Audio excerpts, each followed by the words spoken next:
Imaginarium Theater is out, so let's see what Hoyo was cooking with this new endgame mode. In this video I'll be talking briefly about how this new abyss works and then I'll give my first impressions. So, Imaginarium Theater is a new endgame mode that focuses more on the horizontal investment of your account rather than the vertical investment like the previous abyss. Basically it wants you to have a lot of characters built instead of just a couple characters that are built really well. It has 3 difficulty modes, but I'll only be talking about the hardest one because that's where you can get full rewards. So, to even enter the highest difficulty you'll need 18 characters that fit the criteria of the current mode. In this case it's Pyro, Electro and Anemo characters, plus 4 specific ones which in the current rotation are Baiju, Wriothesley, Sigewinne and Alhaitham. There's also 6 trial characters which you can replace with your own, but you have to use those 6. You can also use one of your friends' characters that fit the criteria if they selected them as supporting cast. So basically, not counting the starting cast, you need 11 or 12 other characters that fit the criteria of the rotation. After you enter, you'll be starting with a roster of the 6 starting characters and will have to make a team out of them to clear a stage. Each character can be used only twice unless you get a bonus that restores their vigor, but don't count on that. After clearing a stage you get a random character from your pool, about 80 to 120 points, plus 20 bonus points if you complete a special objective, and a star if you complete the stage within a time limit or defeat enough enemies if it's a timed stage. You can spend the points between the stages to add the characters from the pool to your roster. These are either one of 2 random characters or a chosen character from a specific element, or to get buffs that assist you in the further stages. And the stars? I thought they were required to get the Primogems, but as it turns out they just get displayed on your profile, so they don't really have a use. Now, from what I noticed, the best use of the points is to expand your roster early on so you can use worse characters in early stages and make good teams later on. There are 8 stages total, with 3 of them being bosses, that is stage 3, 6 and 8, and other stages are either kill enemies in the time or protect the monolith. Alright, we went over how this mode works in general, so now I'll talk a bit about my opinion on it. Before I talk about the actual gameplay, I just want to say that I love the atmosphere that accompanies this mode. The place itself, the music are fantastic, and the UI looks great too. I really like when Genshin has that more light-hearted atmosphere. You can also talk to the characters that you used in your run, and they have voiced lines, so that's great too. Good job on that, Hoyo. But now that we got that out of the way, let's talk about the gameplay itself. First, the difficulty. So I've read a lot of people talking how it's too easy and whatnot, and honestly, for me it was harder than the Abyss. Granted, I thought you needed the stars to get the rewards, which proved to be false, but still, I had some issues clearing it, which kinda surprised me. Overall, the enemies aren't that strong, and a lot of difficulty comes from either not having enough built characters, having enough built characters but ones that don't work together, for example pretty much just the on-fielders, or having bad RNG and just getting characters that don't work well together. Again, for example just the on-fielders. And it kinda makes it not very fun for me, because for me Genshin combat is fun when I can use a well-functioning teams.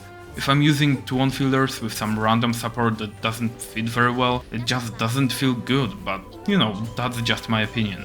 Also, if you get bad RNG and have characters that don't work together, you might need to reset the run, which I absolutely hate. I just don't like how you might be forced to reset because of bad RNG. Also, you might have some characters built for reactions that won't be able to be utilized here. For example, Elemental Mastery on a Pyro character, but no way to vape. That's how my Yoimiya is built, and man, did she feel awful to use.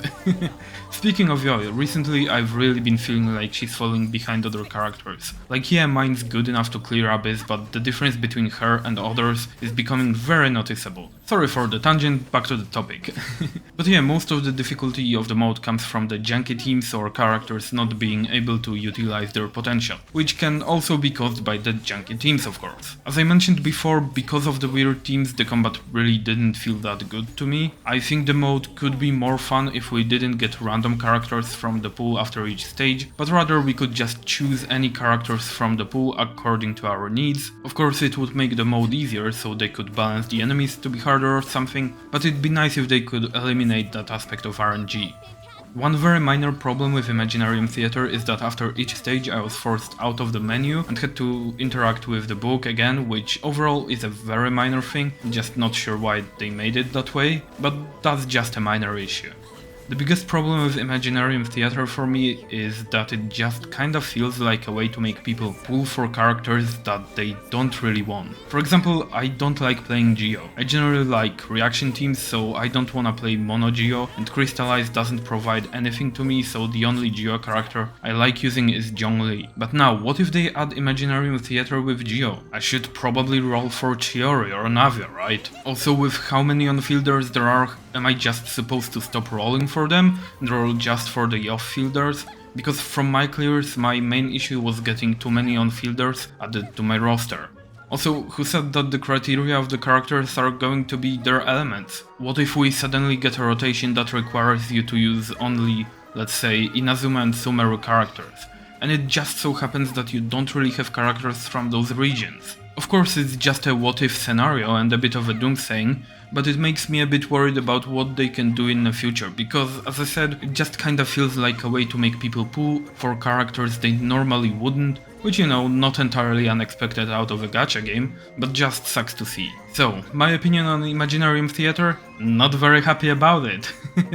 I think the mode has some potential. I like the idea of getting a roster and making many teams out of it, but the random way in which you get those characters added to your roster means it's mostly about making the least junk teams instead of making a couple nice ones. And that kinda sucks in my opinion. The difficulty isn't too bad. As I said, at first I thought the medals were required for the rewards, and while I did get them all, it was pretty tough, but without having to get them, it's fine. I think most people will manage. And lastly, it seems to me like a way to make people pull for characters they don't necessarily want. Of course you don't need to, but it's going to nudge some people into that direction, and I'm just not a fan of that. Alright, that's the end of the rant. I'm done! If you're still here, let me know what you think about our brand new endgame mode. I'm interested to see what people think about it, because I know the feelings in the community are mixed. If you like it, then that's awesome and I'm genuinely happy for you, and if not, well, that's a shame. Oh yeah, Zenless Zone Zero releases soon. I might make some videos about it because I'm quite interested in that game. Don't think I'll stick to it long term because it's a gacha, but I like its aesthetic, so definitely gonna give it a try. Are you guys interested in it too? Anyway, that's all for today, have a great day, and see ya!